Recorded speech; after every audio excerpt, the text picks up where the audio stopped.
come to the backbench motion on valproate and fetal anticonvulsant syndrome. Norman Lamb to move. Thank you very much, Madam Deputy Speaker, and congratulations on getting through that catchy description for this debate. And I'd like to start by thanking, on behalf of the all-party group for valproate and other anti-epileptic drugs in pregnancy, the Backbench Business Committee for facilitating this debate. And I would also incidentally like to pay tribute to Janet Williams and Emma Murphy, who are present today, who have fought tirelessly on this cause over very many years, and we owe them an enormous debt of gratitude. Madam Deputy Speaker, I think it's fair to say that scandal is an overused word in political discourse, but I think the word appropriately relates to this issue. If you're a family who have suffered as a result of the mother taking valproate in pregnancy, you would regard this as an absolute scandal, and I think we need to treat it in that way. In many ways, it has similarities to the thalidomide scandal. A whole group of women over very many years taking a drug during pregnancy without knowing of the risks involved, and really quite awful consequences, which I will come to a little later. And we owe them a duty. That's the really important point, I think, to get across. Now, valproate was licensed for... I will. I apologise that I can't stay for the whole debate, Madam Deputy Speaker, because I too want to pay tribute to Janet and Emma and the campaign that they've run, and this great debate is a great tribute to their efforts. Would you agree that the real scandal is that we have known since the 1960s about the problems with this drug, but as the right honourable gentleman says, mothers were not told, expectant women were not told, despite the fact that the government and the pharmaceutical industry knew that there were dangers? Well, I thank the Honourable Member for that intervention. I completely agree with her.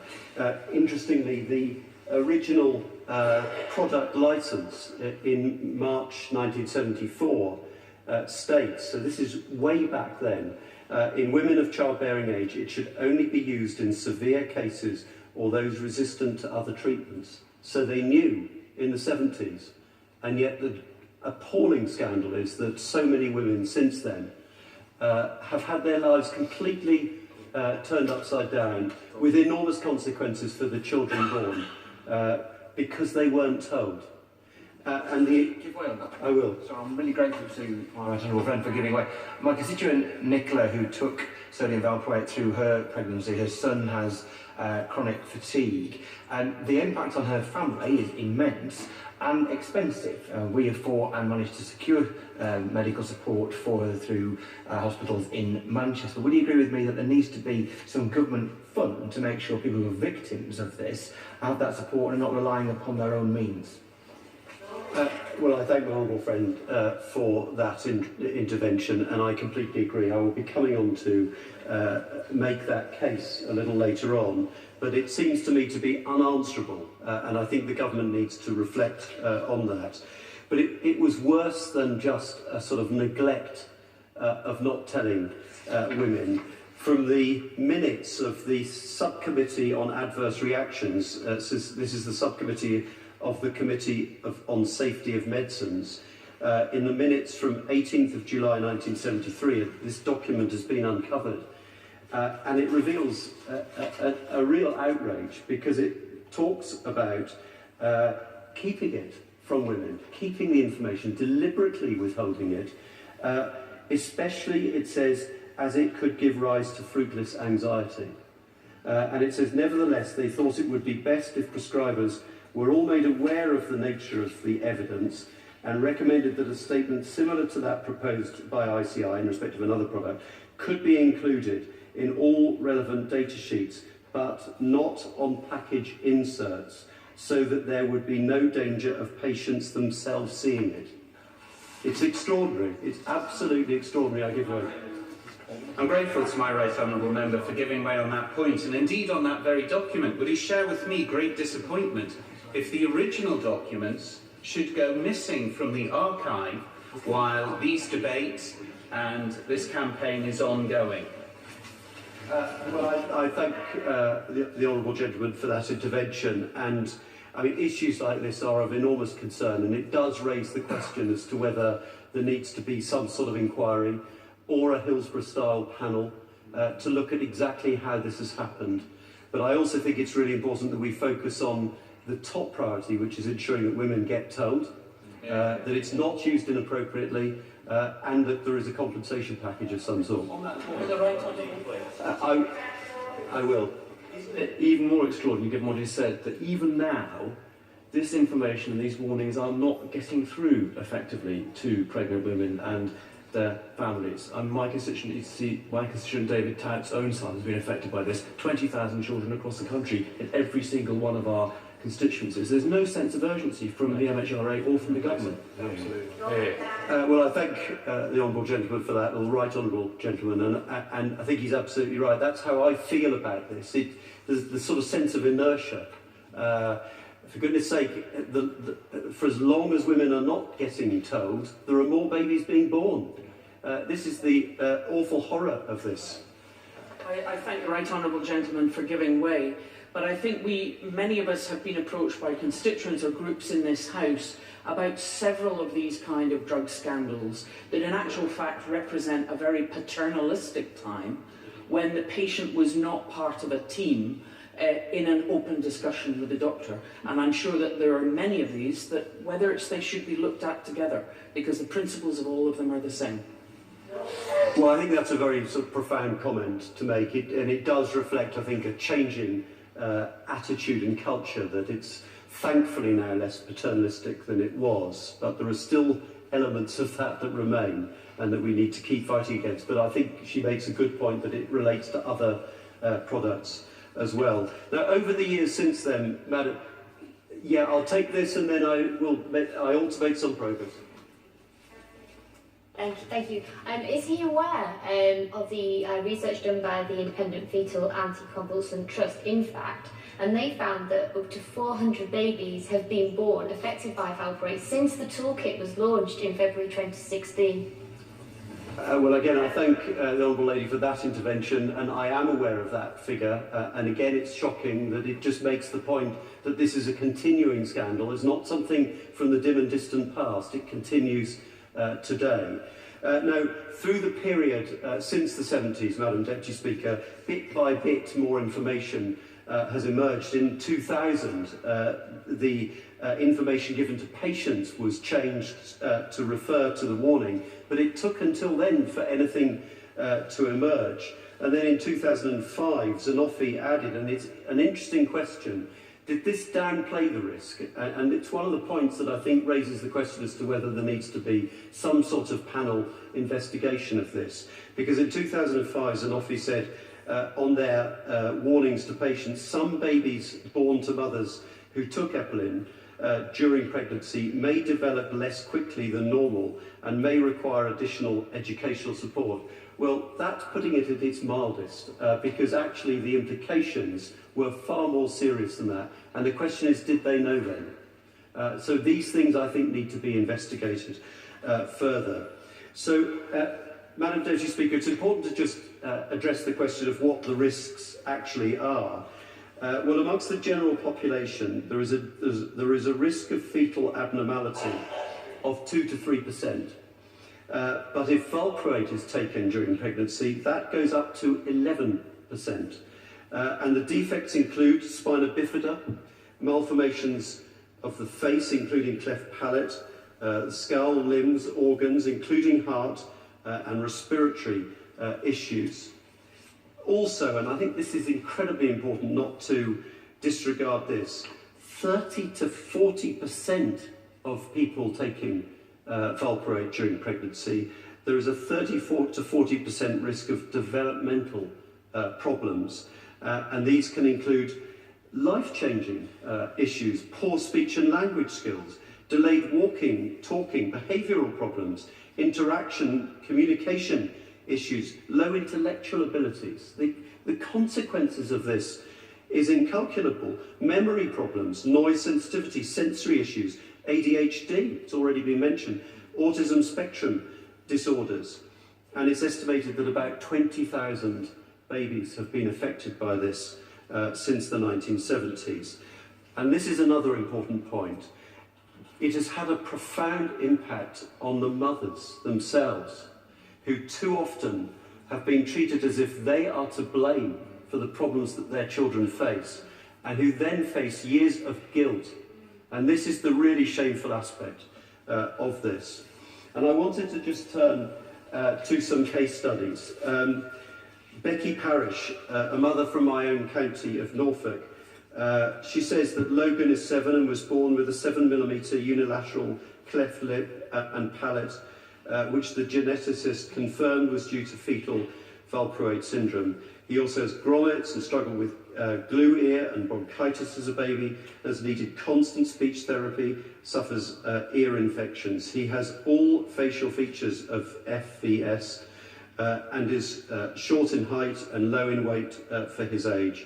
He has severe aggressional and destructive behaviours, including violence against others and self-injurious behaviours, and so it goes on. This is really significant. There's a danger, I think, sometimes when we talk about, in general terms, abstract terms, but when you actually hear the stories of families affected, you realise just how awful it is. In her case, she says, social blamed me, social services blamed me for it. This is the assertion that social services, in her case, thought that the problems related to an attachment disorder, with the implication that the mother was in some way to blame. Social blamed me for it, and so did the school. And now I feel more guilt due to it being FVS, because no matter how much someone says, I didn't know, and it wasn't my fault, the guilt never goes away, and sadly it never will. This is really shocking. She's also, she decided not to continue with valproate when she became pregnant with her youngest child, who's now 5.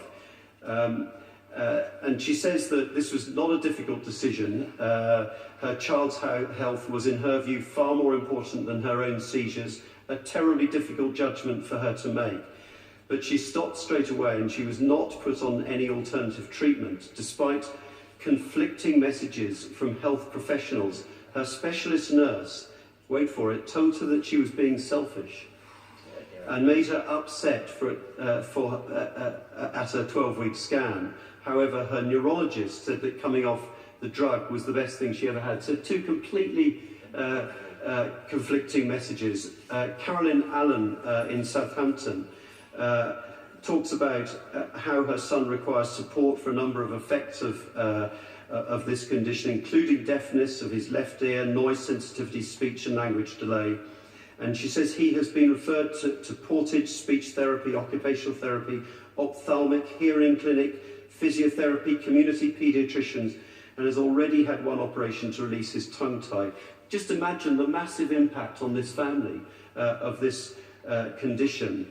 Paula Hartshorn, a mother from Leeds, says the powers that be need to think about the devastating impact this has on families and how these families have to just cope and instantly know how to deal with all these complex medical issues.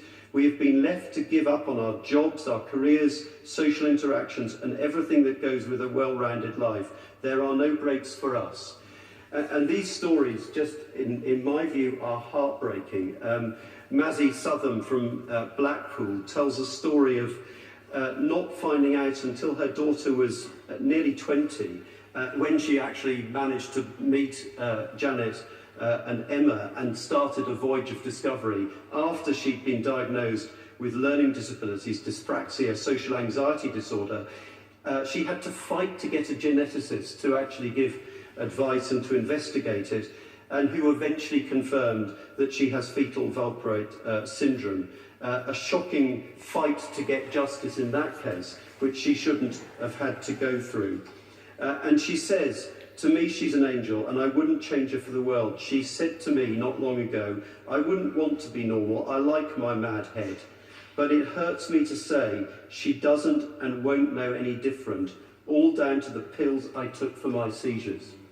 Just imagine living with that throughout your life. And the minister really needs to reflect that it seems to me the government has an obligation, a duty to these people to do good by them, and not to just say that they have to resort to the local authority or to the CCG for whatever might be available in their locality. There is a moral duty here, and we have to, I think, accept it just as we did with thalidomide. Now, Madam Deputy Speaker, I became aware of this scandal when I was Minister in 2013. I met with the campaigners in, I think, September of that year. I was completely horrified by what I heard. I knew nothing about it until then, and I asked the MHRA who attended the meeting for an urgent review of what was being done to stop more and more mothers giving birth without knowing of the risks. In October of that year, the MHRA did then ask the European Medicines Agency to undertake a full review. That review reached the conclusion, and it's very little different from what the product licence said back in 1974, that it should only be used if all other drugs are ineffective or are not tolerated. And they advocated a strengthened warning to ensure that all mothers were aware. Then in January 2015, the MHRA issued new information with stronger warnings, education materials, patient information leaflets and so on. And then eventually in February 2016, the toolkit was issued. Now, this is the toolkit. It may not look like a toolkit, but it is a toolkit. And it's of value because it gives information to clinicians and to patients about the risks involved. But again, the scandal is, and this has already been raised by those intervening, that it hasn't been communicated to very many of the women who've been affected by this. And so in September of this year, a survey carried out by the UK's 3 leading epilepsy charities, that's Epilepsy Society, Epilepsy Action and Young Epilepsy, found that these warnings are not getting through. 68% of women surveyed of childbearing age had not had any materials released to them as part of the Valproate toolkit. That's not acceptable, full stop.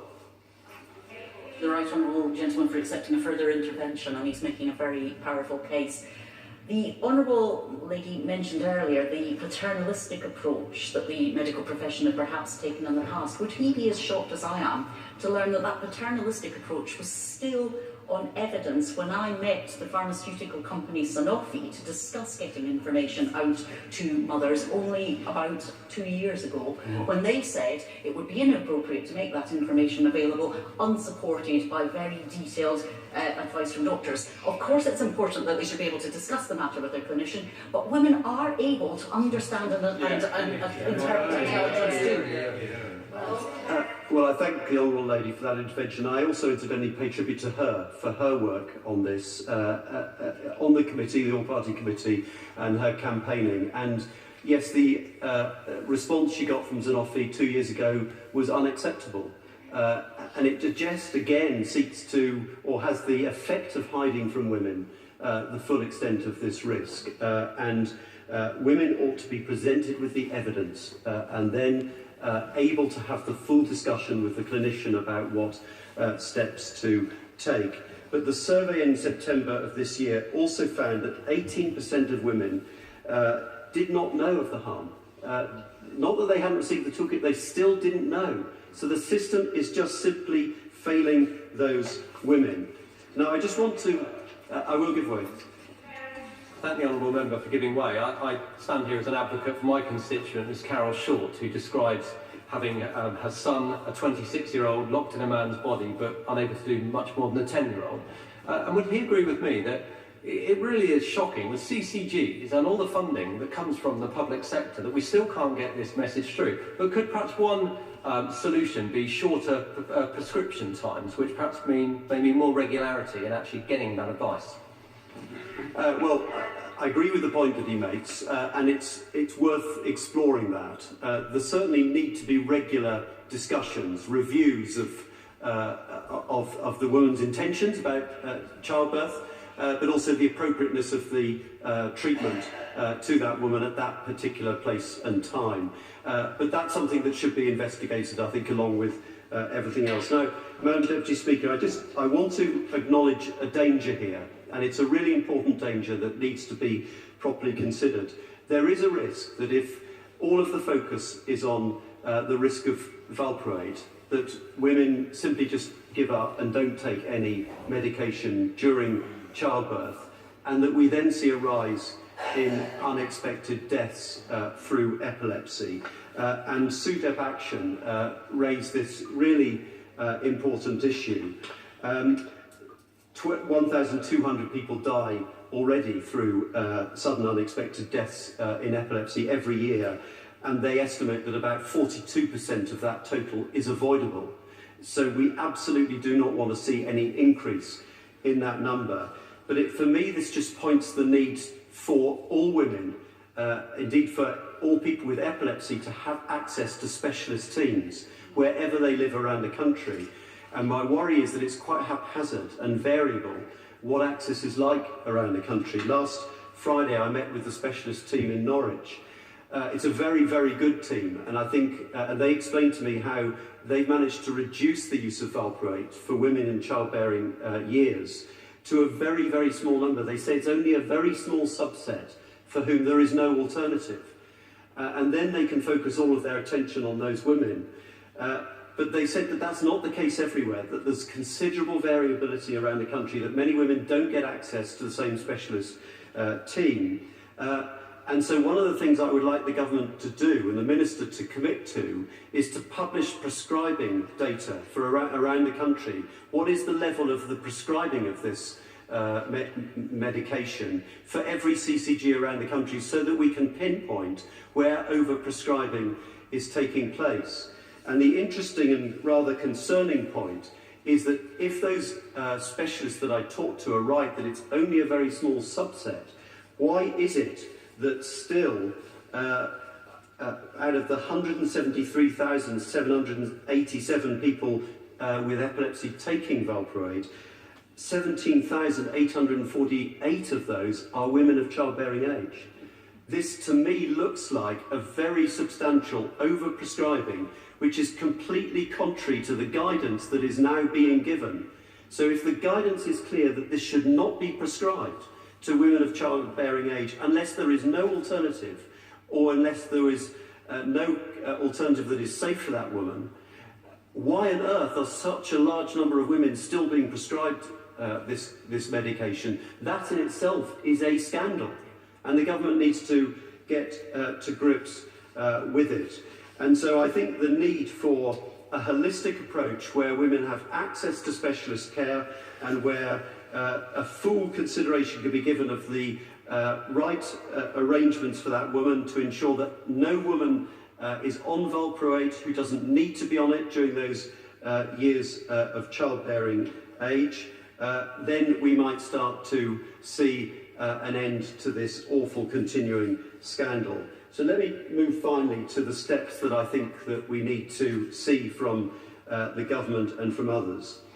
First, the toolkit must reach everyone. It must surely be mandatory, not a voluntary act.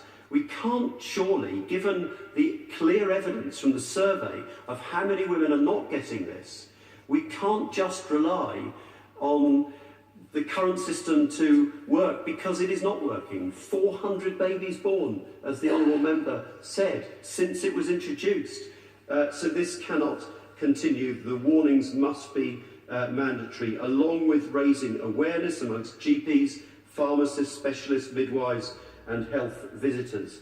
Second, there should be an annual discussion with your GP or with another health professional. The Epilepsy Society has argued that this should happen. It's very much consistent with the valproate toolkit, which highlights the need for regular review, face-to-face discussion with a health professional before there is a renewal of the prescription. Third, there is a need for all women to have access to specialist units wherever you live around the country. We must end this haphazard variable position around the country, and we must address fully the concerns raised by SUDEP Action. Professor Ridsdale a consultant who sort of specialised in this area of policy says a useful outcome of this exercise would be that whoever prescribes valproate agrees to identify and provide regular advice to women and girls at risk. Better still, that policymakers and providers start exploring how ongoing structured self-management advice might be offered to everyone with epilepsy. That's the ambition, surely, that we should set. Fourth, prescribing, we should publish the prescribing rates for valproate for every CCG across the country. The government, I know, says it has a commitment to openness. This would be a good demonstration of it, because we will be able to identify where the real problems exist, where women aren't getting access to good enough advice. Fifth, we should ensure that only those women who absolutely have to take it during those childbearing years, as the advice recommends, are the ones who take this, and that we end what appears to be a significant over-prescribing of this medication for those women. Sixth, there must be, and this comes back to some of the interventions that have been raised, including from my honourable friend, there must be a financial support package. And this, in a way, comes down to the government's duty to these people. This is something that has gone on for many decades, so this is not something that's directed at this government. But this government has the responsibility here and now to do right by these people. There is an overwhelming moral case for it, and it's not good enough for ministers to simply say that support is available locally through the local authorities or the CCGs. These families have suffered an injustice. The government has a moral obligation to address it. And if it's right for thalidomide victims, it is right for those who have lost out severely as a result of valproate. In France, a fund has been established, a €10 million fund, an initial fund. It could be added to. The government needs to take the same step in this country. Seventh, there must be a statement of regret or apology for the people who have been let down by the system so very badly. And finally, there is a case for an inquiry or for a Hillsborough-style panel to understand how on earth this outrageous scandal could ever have happened, how it has gone on for so many decades, letting down so many families across our country, and what lessons can be learned to ensure that this never ever happens again. Thank you very much. The question is, as on the order paper. If colleagues could stick to around 9 minutes, we will be able to get everybody in. Fiona Bruce. Deputy Speaker, and I pay tribute to the Right Honourable Member for North Norfolk for so eloquently articulating the concerns that so many of us share about the taking of sodium valproate by expectant mothers. I'm speaking here today because I believe that there is a case to answer, for ministers to answer on the grounds of compassion and justice as to how and why pregnant women were allowed to take sodium valproate for so many years without they being better advised and informed, and without their unborn children being better protected from the risks. Particularly since professionals became increasingly aware of those risks over the years, at least from 1973. Because those risks, as we have heard, are huge. And at the end of the day, the people who should have been able to weigh them up and choose whether or not to take valproate whilst pregnant were the mothers. I appreciate that in 1973 we were, as has been said, by a practitioner in medicine, in a more paternalistic era, but certainly not as the years went by, and certainly not by 2016 when this valproate toolkit, this patient guide that I have in my hand here, was published. Mothers they weren't given the relevant information, and sadly far too many still aren't, as we've heard. And it's absolutely critical they are, because this toolkit is stark. It states, if you take valproate when you are pregnant, it can harm your unborn child. And taking valproate can cause birth defects and problems with development and learning. And in women who take valproate while pregnant, around 10 babies in every 100 will have birth defects, such as spina bifida, spatial and skull malformations, malformations of limbs, heart, kidneys and other organs. And about 30 to 40 children in every 100 will have developmental problems like learning to walk and talk, lower intelligence, poor speech and language skills and memory problems. The leaflet says, it is important you know about these risks, but for years women didn't, when medical professionals did. Now they might not have known and probably didn't all those details, but I have with me a copy of a letter from the Committee of Safety on Medicines from 1973. They're the precursor to the MHRA, in which they say, and they refer to a number of studies in that letter, but they say, it is now clear from other studies that the use of anticonvulsants during pregnancy is liable to produce abnormalities as well as hair, lip and cleft palate.